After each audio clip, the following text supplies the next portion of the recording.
Hi everyone, welcome back to my channel and in this video I'm going to be sharing with you important information from the examiners relating to the most recent exam series that we had, which was the Summer 2024 series.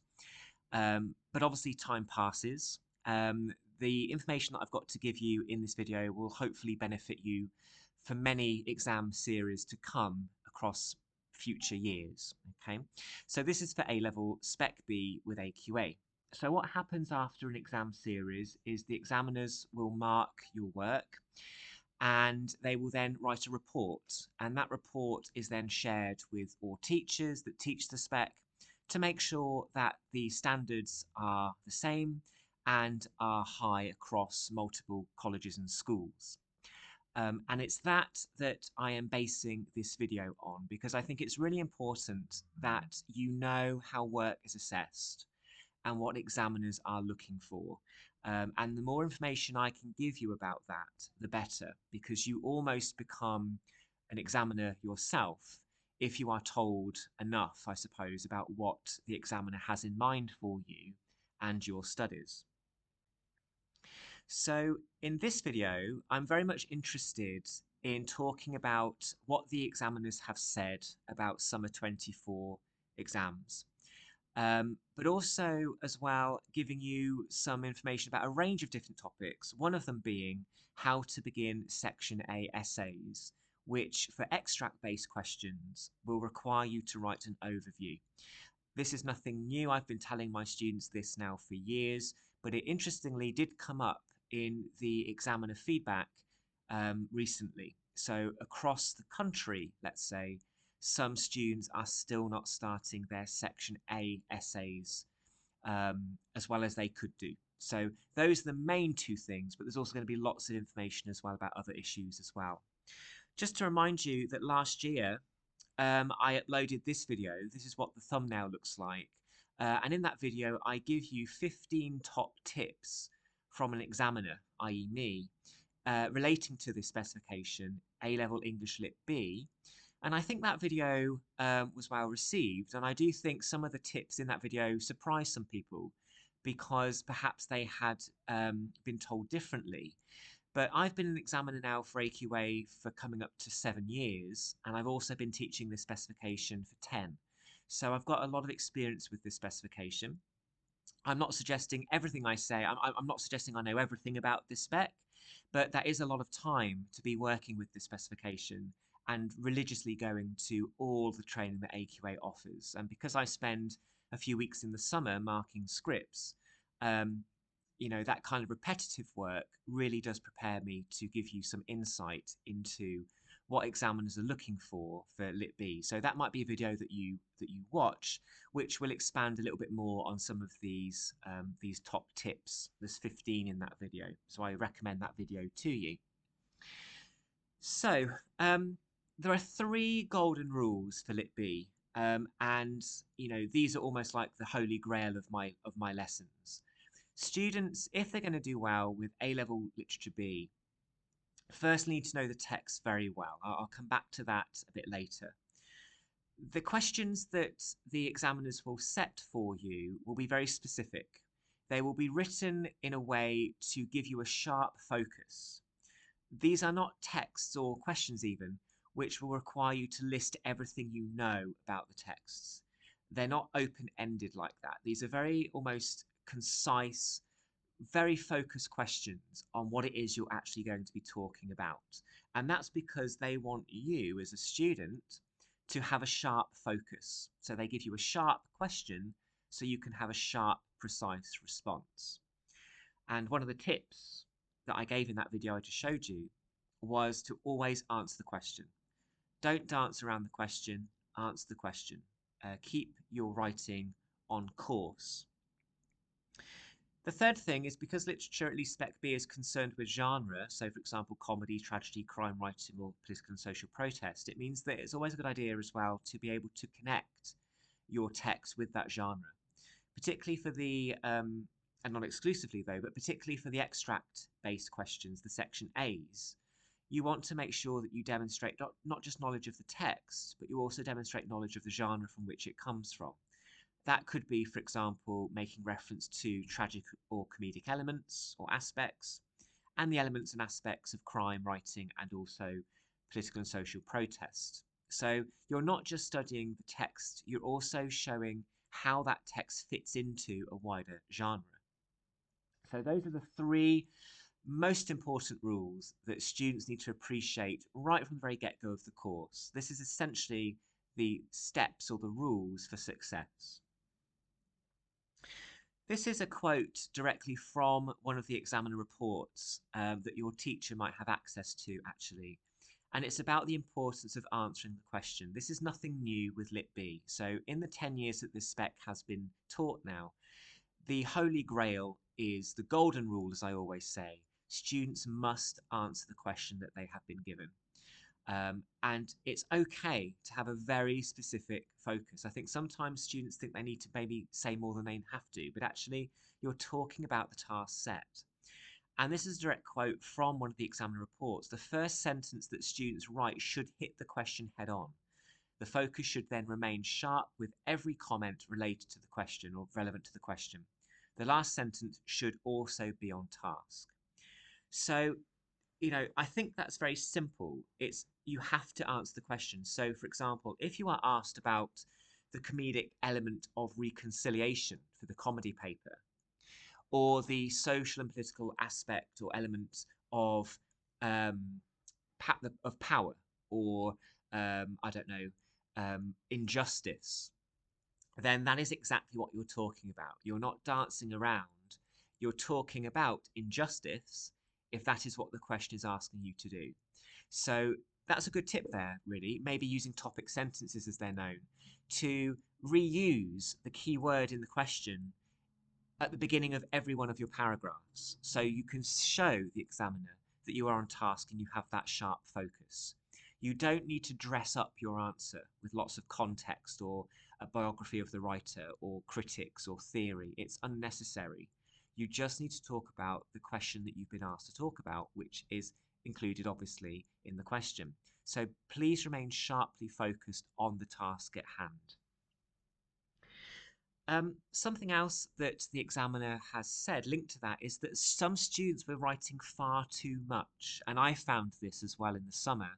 I had essays where students had written about 8 pages, and perhaps the student thinks that that is showing how well they're doing, but actually the longer the essay, the more likely it is that the student is distracted by something else. So rather than talking about the text for the whole essay, they're talking about context, they're talking about politics, they're talking about history, they're talking about other texts they've read, and it just detracts from the precision of your answer. So even if an English examiner is saying you're writing too much, chances are a lot of what you're saying is probably unnecessary and not actually getting you very many marks at all. The most marks come from you discussing the question in the text, not from having to be distracted by other things. So make sure that you are editing your work and practicing, I suppose, being precise and concise without waffling, I suppose. Because as soon as you start waffling, your marks begin to disappear. With Lit B, there is an emphasis placed on how texts are constructed, and you might remember from GCSE that when we talk about texts being constructed, we're talking about the structure of them, and that's essential with Lit B. So knowing the text well is often to do with appreciating how the text is put together. So that can be talking about beginnings and endings. And actually, in recent years, even with poetry questions, there have been a lot of questions about the beginnings of poems or the ends of poems, which is interesting. Um, Maybe not so much with poetry, but maybe more to do with plays and prose. Looking at the key events. What are the key events in the novel? What are the structural climactic moments in your text? What are the joists? What are the columns and the girders in your text, which that text revolves around? So, having studied the Kite Runner and taught the Kite Runner now for almost a decade, I can tell you that the events of chapter 7 and the treatment of Hassan is going to be a pivotal moment in the whole text. It's kind of the center of that text. So that is clearly a key event. So knowing where the key events are in the texts is relating to how they are constructed. Knowledge of how the plot develops, but also how the characters develop is also important. So what don't the characters know at the beginning, but what do they know at the end? How have they changed as the text has developed? What has happened to them? So with Lit B, an emphasis is being placed on the structure of the texts, both in terms of the beginning, middle, and end, etc., but also the characters and the plot. So you must know the texts really well in order to do this, because common sense suggests that if you don't know the text very well, then you're not going to know how the texts are structured, because you're just not going to know them. So this goes back to that old tip of rereading the text several times. You must read the text more than once. If you're only reading the text once, you're going to forget things. And it's only sometimes when we reread something that we notice something for the first time. So give yourself the opportunity to do well by rereading your texts several times. Sticking post-it notes into them, knowing where chapters, what happens in each chapter, summaries, the plot, how characters change are all useful with Literature B. So we can't change the past because the exam series is in the past. We can't change it. Results have been published. The students have maybe gone to uni or their next destinations in their careers. So, but we can move forward. And that's the reason why these examiner reports are made, because they are looking now at the next cohort who still have the capacity to change their work for the better in preparation for next year's exams. I always, in a way, hate to keep talking about exams with English, because I think English fundamentally is about enjoying stories and texts. Ultimately, though, at the end of the day, our students are being assessed through exam, and that's why we need to, I suppose, prepare you for that. So I've already said that some students were writing too much in their answers. So as soon as you write too much, your precision and your sharpness of mind disappears. The examiner doesn't specify how much you should be writing, but it is obvious when you read a long essay that it might be long because the student feels they've got to talk about too much and the question focus just disappears. Interestingly, the examiner has also said that some people's handwriting is not very clear. And that's, of course, the quickest way to lose marks if the examiner can't understand what you're saying. So if you do have hard to read handwriting, it's really important that you perhaps use a laptop in your exams, that you have an exam access arrangement. It's really important because you don't want to be studying for 2 years for these A-levels and then do a really good essay that nobody can read. So your handwriting must be legible. And, it's obvious that sometimes students start their essays very neat, but then as time passes, their handwriting begins to just go down in terms of quality. But, it's really important that the examiner can read what you're saying. I've already spoken again about the first and last sentence. It's always good to be explicitly on task by reusing the keywords in the question. Tip 4 here is regarding the coursework. I've never actually done any videos about the coursework regarding the NEA. Maybe I should. But one of the things that the examiner drew our attention to was that there were centres, there were schools and colleges which were going considerably over the 1500 word per essay word limit. And again, it's to do with this idea of being concise and sharp. The reason why there's a 1500 word limit is because they want you to be on task. They don't want you to feel like you have to write, a 10,000 word essay. It's unnecessary. So being around the 1500 word limit is great. Either slightly under, slightly over. But that 1500 word limit there is there for a reason. You need to remember that and not go over it significantly. AQA did, I suppose, threaten that if this was going to be a continuing trend with students writing too much for their coursework, they may begin to maybe take marks away. They weren't particularly clear, but they may strengthen the mark scheme to perhaps penalise students that go over significantly, or at least penalise schools. So it's really important that we all work together to make sure that your essays are 1,500 words each for the coursework. Section A, in both papers, are going to be extract-based questions. And I talk about this in the next slide a little bit more, I believe. But it's really important that you begin your Section A extract-based essays with an overview, which really is a very specific use of the first paragraph. So I'll talk a bit more about that in a second. As you may guess then, fundamentally, Literature Spec B is very focused on discussing the texts themselves. The texts are in the spotlight here.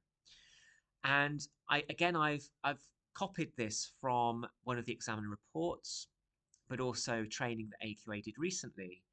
There is nothing outside of the text that Spec B students have to know. And I thought that was kind of groundbreaking in a way, because in my essays that I mark over the summer, I've got students writing a lot about politics, about history. They're writing a lot about theory, Marxism, feminism. They're writing a lot about critics. They also write a lot about books they've read that they're linking to this. That suggests that all of that is not necessary. And as I've said in my earlier videos from last year, students, when they are talking about theory or critics, tend to do it quite badly. It doesn't really enhance their answer at all. So the texts themselves take the spotlight. They are center stage because that is what you are spending 2.5 hours or 3 hours writing about. That's what you've been studying in class. So if students don't know the text, they are seriously disadvantaged. Students who know only bits of the text are unable to draw from it in the most productive manner.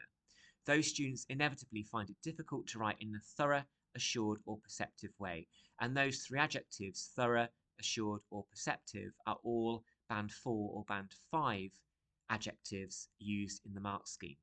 So essentially what they're saying is, if you don't know the text, you're not going to do very well. So this is about rereading it, knowing the text, appreciating the text, knowing the text incredibly well before you even attempt to sit an exam on them. And it's obvious, when I sit down and read an essay, usually the reason why a student gets a band 1 or a band 2 is because they just don't know the text very well. And I use the word tentative a lot. They have a tentative relationship with the text. They don't really know what they're talking about, and it shows. So you need to make sure you hit that on the head and give yourself, like I said earlier, the opportunity to know the text as best as you possibly can do. Okay. So going to overviews then, paper 1, either comedy or tragedy, you're going to get an extract from one of the plays. And these are the things that you can take into consideration when you are writing that overview. And I've been doing this a lot recently with my students. We've been doing whole lessons on writing overviews, whole activities on writing overviews, because they are so important to setting up the rest of your essay. So you can talk about the progression of the story, what happens in this extract that changes the story for the play as a whole, what characters know and don't know, what is happening on stage, so summarising what you're seeing as an audience. You could talk about the setting. Why is the setting important as a way to frame what you're seeing on stage? The extract might be building up to something. There might be some kind of climax. So what is the tension, or what is the audience's anticipation being kind of drawn to as the extract develops? And how have the events of the extract progressed the plot of the characters? So what will change after the extract in terms of characters or plot based on what you see? So those are all things that you could talk about for the paper 1 overview. Obviously, the paper 1 extract is going to be from a text you've already studied in class for perhaps a couple of years. So your relationship with the text for paper 1 is going to be different than paper 2, because paper 2, this is an unseen extract, and you're not going to be able to read this before. And chances are you won't have read it before the exam. So your relationship with the text is going to be slightly different. But there are some things that you can write in the overview which are indicative content, really. So what is happening in the extract? This is for paper 2, the unseen extract. What is happening in the extract? What are the key events? Is there a climactic moment? How does the extract begin? How does it end? What is the extract building to? How do the events progress? So does it begin calm and move to something more serious or more dramatic, or vice versa? And having an appreciation of setting, character, and time. How quickly do events happen in the extract? Is it pacey? Is there a character that is particularly important or significant in the extract? Again, settings to discuss in terms of the framing of the events. So with this paper 2 extract, because it's unseen, it's going to mean that you're not going to make links maybe to something outside of the extract, but you can certainly talk about these things with the extract you have in front of you. So again, just to make clear, the extract for paper 2, which is unseen, is not about rewording the summary box as your overview. So sometimes students will just simply paraphrase the summary box at the top of the extract. That's not what the overview is. Okay, so it's got to be about your own ideas rather than just simply repeating in your own words what somebody has said. Okay, so don't paraphrase the synopsis box. Try and come up with your own insights for the overview for paper 2, even though it's unseen. So those are some points there of things you can consider for the content of your overviews. I will probably at some point this year, this academic year, do a separate video on overviews because I haven't done a video on them before. So I might do them at some point later in the year. So finally, this is taken straight from AQA's own training. So know your text really well, answer the question, and work with your teacher as well to break the meanings of the words down in the question. So what does significance mean? What does explore mean? What does dramatic comedy mean if you're doing the comedy paper? What do these things actually mean? Because obviously exams are exams, they use quite technical language. But what do these mean? That can be the first step, I think, in breaking down the question and knowing exactly what you've got to do. Root your arguments and discussions in the story itself. That's the idea of the text taking the spotlight. They are the central, they are the hub, the centre of your essay, always. Do not write about critical theory or critical views, or if you're going to, make sure you don't do it in a detached way. So don't dress up your ideas. Just get to grips with the text. Just talk about the text. This tends to be the best way. Don't get distracted by social and historical context. Social historical context is a way to enhance your interpretation of the text or discussion of the text rather than just simply list what you know about the text. So don't feel like you're writing a history essay here. Think before you write anything. Plan, of course. Don't just rush into it. Carefully think about what it is you're going to say first, which bits of the text you're going to use or engage with. Make sure that your first and last sentence is relevant to the question, but also that you never veer away from the focus of the task. This is the golden rule that Lit B is always about answering the question. So topic sentences can work well. So you're showing the examiner that you are always consistently on task and not veering off task. Okay, so those are tips from the examiner, but pleasingly for me, tips that I've been saying for a long time with my students, but also a long time on my YouTube channel as well. So it's nice that AQA are validating what I'm saying to you. So I know it's not inaccurate information. Okay, so hopefully that was useful. This is the most recent feedback that I have had regarding AQA Lit Spec B. Hopefully it's useful for you. We can't obviously help students that have already sat this course now because they're gone, they're doing other things now, but we can help you who are still studying the course because you've still got time to change and to control how you do. Okay, so thank you very much for watching, and I'll speak to you again soon. Thank you.